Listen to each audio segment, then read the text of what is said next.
49일간의 확률 통계 여행. 자, 오늘은 21번째 시간입니다. 교재에서 21일차 다양한 데이터 시각화 도구를 주제로 해서 내용을 좀 살펴보도록 하겠습니다.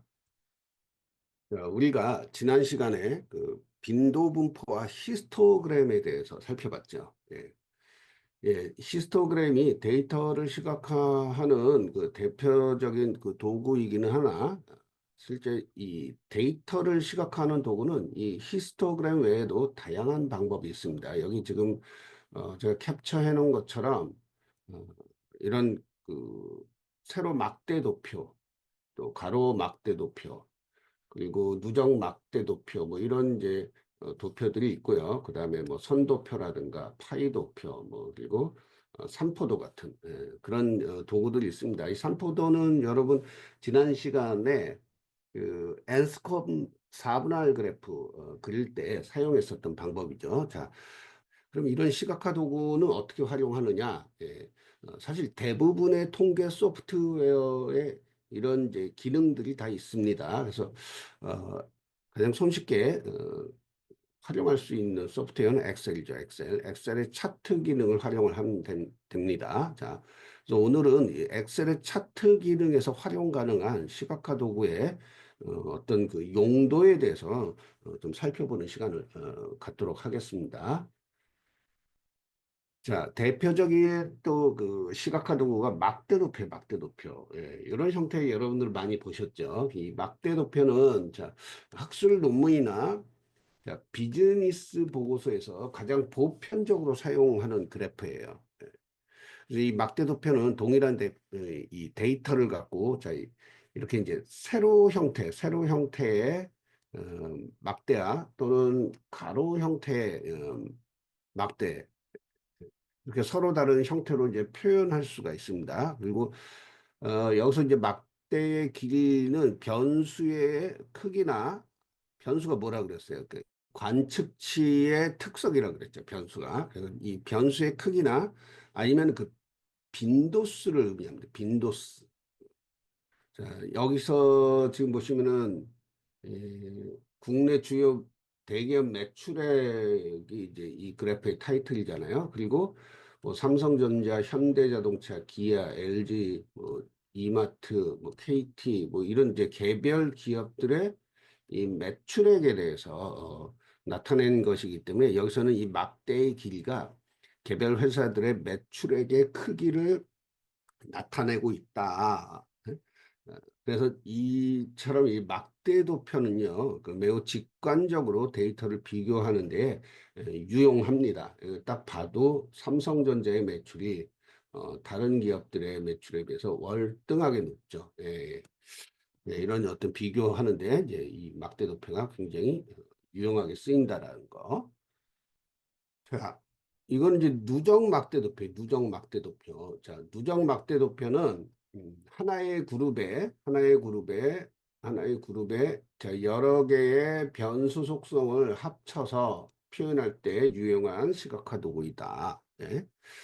자, 그림 21.3을 봅시다. 그림 21.3은요, 자, 어느 기업의 직종별 직원 수를 자, 5년마다 측정한 거예요. 2000년, 2005년, 2010년, 2015년, 2020년 해서 5년마다 측정해서 이 막대도표로 이렇게 나타낸 것입니다. 자, 그래서 이 막대도표는 자, X축을 연도로 설정을 했고, 자, 이 Y축은 자, 직원 수예요, 직원 수. 자, 그래서 하나의 연도를 하나의 그룹으로 해서 여기서 하나의 연도를 하나의 그룹으로 지금 한 거예요.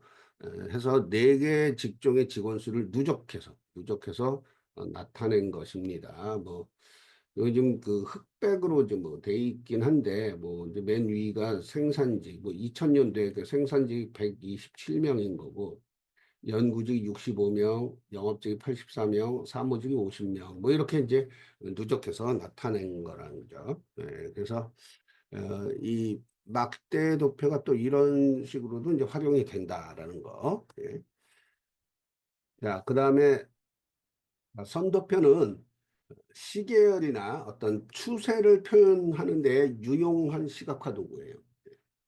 이 선도표가 보통 이제 하나의 기업의 지난 한 여러 해 동안의 매출 성장 추이를 분석하거나 아니면 이제 공장에서 출하되는 제품들의 어떤 불량 개수, 어떤 매출 성장 추이, 이 트렌드, 예, 매출 성장 추이라든가 아니면 이제 불량품 개수, 불량품 개수 어떤 불량률 같은 것이 일정 기간 동안 중요한 거는 일정 기간 동안에 추세를 보는 거예요. 추세를. 예, 그래서 이런 경우 선도표를 사용하면 효과적이다. 예. 자, 그래서 이 그림 21.4는 삼성전자가 신경영을 선포했던 1993년도, 1993년도부터 약 20년간, 2022년까지 20년 동안의 어떤 매출액 추세를 선도표로 나타낸 거예요. 자, X축은 1년 단위로 연도 시점 표기했고, Y축은 매출액을 100만 원 단위로 표기했네요. 자, 예, 여러분 중에서도 이제 아는 분 계실 텐데, 자, 이 삼성전자 신경영 선포가 뭐냐면요. 삼성그룹의 이 고 이건희 회장이 1993년 6월 6일, 1993년 6월이었어, 6월. 6월 6일로 이제 기록되어 있는데, 자, 이 독일 프랑크푸르트에서 삼성그룹의 전체 사장단하고 임원들을 소집을 해요. 그래서 그 자리에서 신경영을 선언합니다. 주요 내용이 뭐냐면은 이 국제화 시대에 변하지 않으면은 영원히 2류나 2.5류가 된다. 그래서 우리 변화해야 된다. 그래서 뭐라고 얘기해? 되게 유명한 얘기죠. 마누라와 자식 빼고 모두 바꾸라고 이 강도 높은 혁신을 요구합니다. 어, 이 이건희 회장의 신경영 선언 선포를 기점으로 해서 삼성전자가 글로벌 기업으로 성장을 하게 돼요.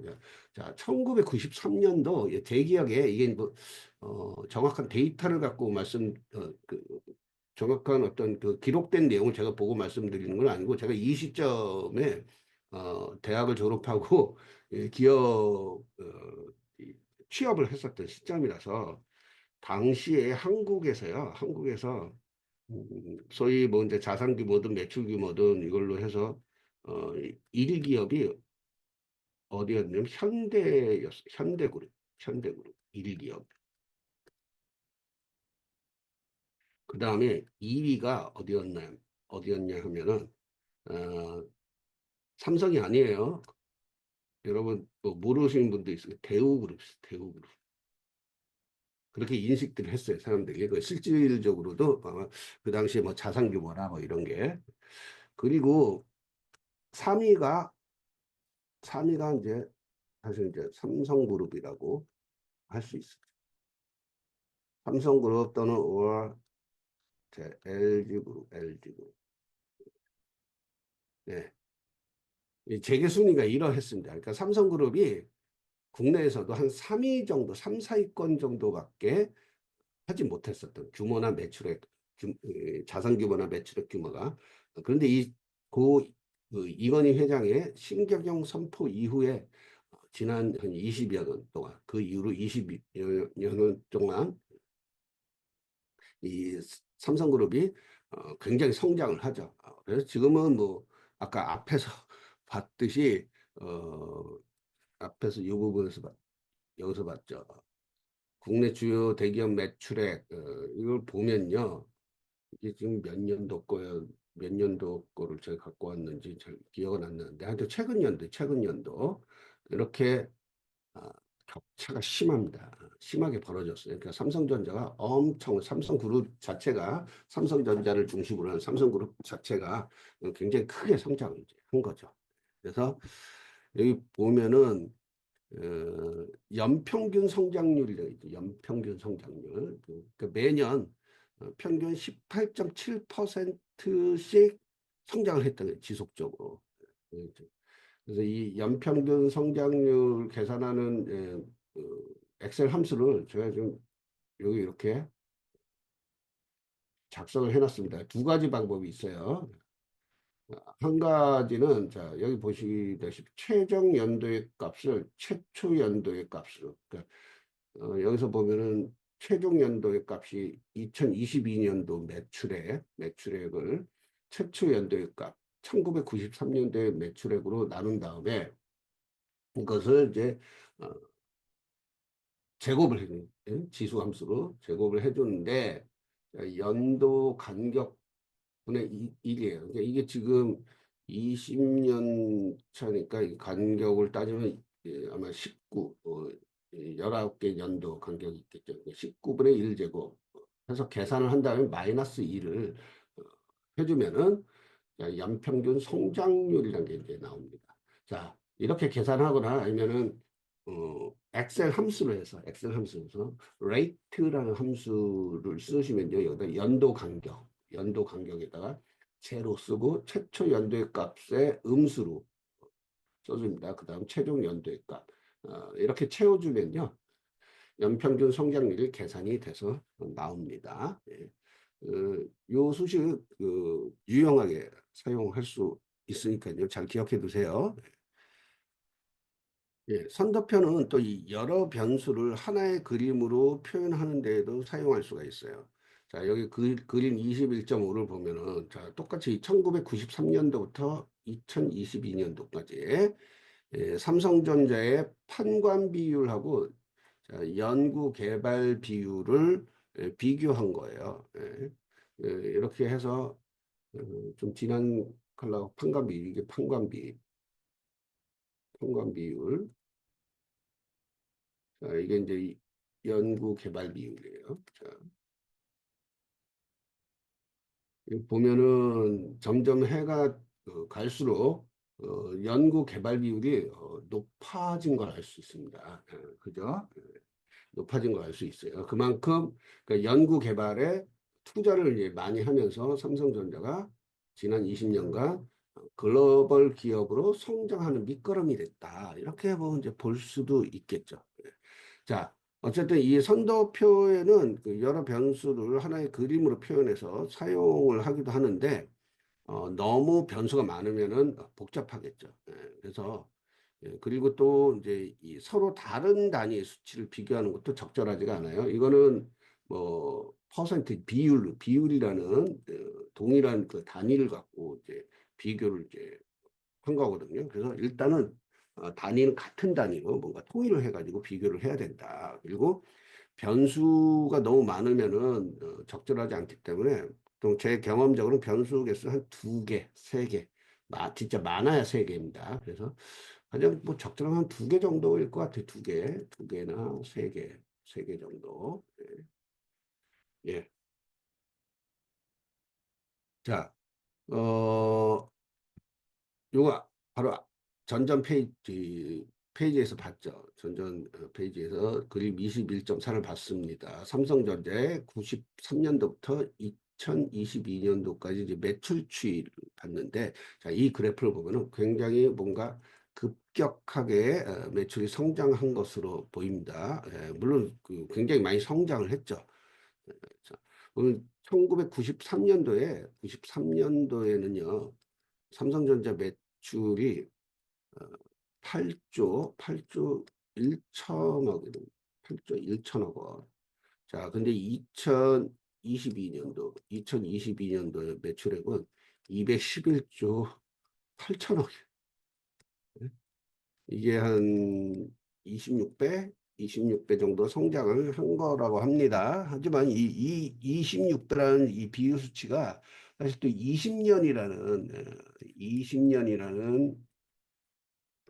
20년이라는 짧지 않은 기간에 성장률이 누적된 것이라는 점을 이제 감안한다면은 자, 이 Y축은 소위 말해서 이제 일반적인 산출 척도를 씁니다. 산출 척도. 네. 이 일반적인 어떤 산출 척도를 쓰다 보니까 이게 가파른 성장을 하였다는 이 착시를 불러일으킬 수도 있다라는 거예요. 그래서 이 장기간에 걸쳐서 장기간 20년 정도면은 20년 정도면은 장기간이라고 볼 수 있죠. 예. 그래서 이 장기간에 걸쳐서 최초의 데이터 값이 10배 이상 크게 변할 때에는요, 이 Y축을 산술 척도가 아니라 로그 척도로, Y축을 로그 척도로 변환해서 추세를 살펴볼 필요가 있다는 거예요. 그러니까 이 두 가지를 다 보는 게 좋다는 얘기죠. 예, 언제? 자, 최초의 데이터 값이 10배 이상 크게 변하는 때에는 자, 이 Y축을 로그 척도로 변환을 해서 추세를 살펴보자. 예, 그런 얘기입니다. 그래서 오른쪽에 이 그림 21.6 같은 경우 Y축이 수치가 10배씩 증가하도록 되어 있죠. 1,000만 원, 억, 뭐 10억 뭐 이런 식으로 해가지고 쭉 10배씩 증가하도록 해놨습니다. 이게 이제 그 10의 어떤 로그 척도로 증가하도록 설정된 거예요. 그래서 이 Y축의 어떤 수치가 로그 척도로 이제 변환됨으로써 그래프의 추세가 전반적으로 좀 완만하게 변하는 것으로 이제 나타났습니다. 그래서 이처럼 이 로그 척도는 데이터의 값의 어떤 증가가 누적적으로 지속되는 시계열 데이터에 유용하다. 그래서 국내 총생산, 뭐 GDP라든가 국가부채 같은 어떤 금융 시계열 차트에 이 장기간의 어떤 이런 그 변동에 대해서 로그 척도를 사용하는 것이 좋다. 로그 척도를 사용해서 같이 좀 비교해서 볼 필요가 있다. 뭐 그런 얘기입니다. 자, 파이 도표입니다. 파이 도표. 파이 도표는 변수 간의 어떤 그 양적, 변수 간의 어떤 그 양적인 어떤 차이, 양적인 차이를 직관적으로 표현하는데 효과적입니다. 그래서 이 영역별 조각의 크기를 통해서 뭔가 비교하는 거죠. 그래서 뉴스 기사문이나 기업 보고서에 자주 사용되죠. 뉴스 기사 같은데 그리고 뭐 기업 보고서 이런 데에 좀 이제 자주 사용되는 걸 볼 수 있습니다. 그래서 자, 그림 2.7에 좌측에 있는 게 일반적인 어떤 그 원형 도표, 원형. 이게 이제 일반적인 어떤 원형 도표입니다. 자, 이게 범용적으로 사용되고요. 조금 디자인적인 요소를 활용해가지고 중앙에 있는 도넛 형태, 도넛 형태도 사용이 됩니다. 자, 그 외에 이 우측에 있는 이 보통 이제 3차원 파이 도표라고 하거든요. 이 3차원 파이 도표도 어떤 굉장히 디자인적인 어떤 요소를 활용한 거죠. 자, 그런데 자, 이 파이 도표라는 거는 뭐 여기 얘기하고 이제 변수의 어떤 영역별 조각의 크기를 통해서 직관적인 어떤 시각 효과를 주는 것이라고 했잖아요. 그래서 이 3차원 도표 같은 경우는 반드시 이 3차원 형상이 필요할 때만 사용하는 것을 이제 권장한다는 거예요. 왜냐하면은 이 변수 영역별 어떤 조각의 크기가 왜곡돼서 나타나는 측면이 있습니다. 여기 보시면은 여기 일반 원형은 저 좌측 상단에 이 조각이 27.8%고 아래가 24.3%인데 3차원을 했을 때는 뭔가 수치적으로 더 넓은 27.8%의 이 조각이 수치적으로 적은 24.3%의 조각보다 이 원근감 때문에 작게 보이죠. 그렇기 때문에 이런 왜곡이 있기 때문에 물론 이런 왜곡이 있어도 이렇게 수치로 이제 적어 주니까 다르게 이제 해석할 여지는 적긴 하지만 이 직관적인 효과를 준다는 이 장점을 생각했을 때는 반드시 어떤 3차원 디자인 요소가 필요할 때만 사용하는 것을 이제 권장한다는 겁니다. 자, 오늘 이 다양한 데이터 시각화 도구 중에 좀 마지막 내용입니다. 삼포도예요, 삼포도. 자, X와 Y 변수로 이루어진 여러 쌍의 관측치들을 점이나 기호로 사용하여 그래프에 표현한 거예요. 자, 우리 앤스컴 4분할 그래프에서도 이네 가지 형태의 그래프가 이런 삼포도로 사실 나타낸 거죠. 예. 그래서 이 두 변수 간의 관계를 분석하는데, 두 변수 간의 관계를 분석하는데 사용됩니다. 그래서 통계학에서는 매우 중요한 시각화 도구예요. 그래서 이제 X축을 독립 변수의 속성들을 설정하고 Y축은 종속 변수의 속성들을 설정해가지고 이 관계를 이제 본다는 거죠. 자, 그래서 자, 오늘 이 시간에는 어, 이 직무 만족과 조직 충성이라는 실습 파일을 이용해 가지고 엑셀 프로그램에서 삼포도 한번 그려보고 이 시간 강의를 좀 마무리하도록 하겠습니다. 그 실습 파일 중에서 직무 만족과 조직 충성이라는 파일명을 갖고 있는 엑셀을 여러분 열면은 이제 이렇게 나옵니다. 대략 데이터가 한 120개, 120개 좀 넘게 좀 있습니다. 그 관측치가 120개 넘게 있는 거죠. 자, 그래서 보통 일반적으로 직무 만족도가 높으면 조직에 대한 충성도가 높을 것이다라는 어떤 그 가정하에 이런 조사를 해본 거예요. 그래서 한 120여 명 정도의 응답자들을 대상으로 해가지고 설문조사를 한 거예요. 그러니까 뭐 문항이 저런 식으로 돼 있는 거죠. 현재 본인의 어떤 직무에 대해서 만족도가 어떠한지를 측정을 한 겁니다. 그리고 현재 본인이 다니고 있는 기업 조직에 대한 충성도가 어느 정도인지를 측정을 한 거예요. 그래서 이 두 변수 간의 상관관계를 분석을 이제 하기 위해서 이렇게 이제 데이터를 수집한 거고요. 자, 한번 데이터 시각화 도구 삼포도를 이용해 가지고 한번 측정을 확인을 해보죠. 어, 음, 자, 이 데이터 위에다가 커서를 올려놓고요. 이게 지금 이제 분산형, 이제 삼포도 분산형 이렇게 되고, 이거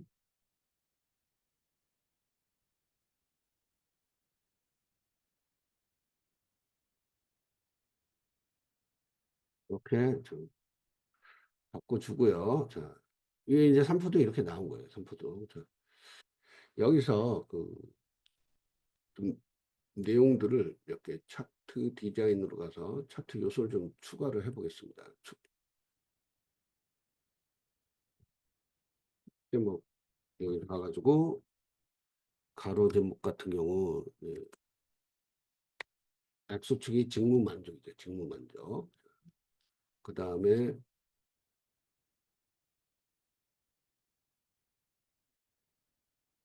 Y축은 조직 충성, 조직 충성 이렇게 이제 바꿔준 거고요. 예.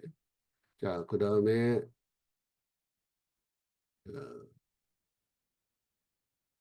추세선을 한번 추세선을 선형으로 해가지고 그려줍니다. 추세선 이렇게 선형 그려주면요. 색깔을 좀 바꿔볼까요?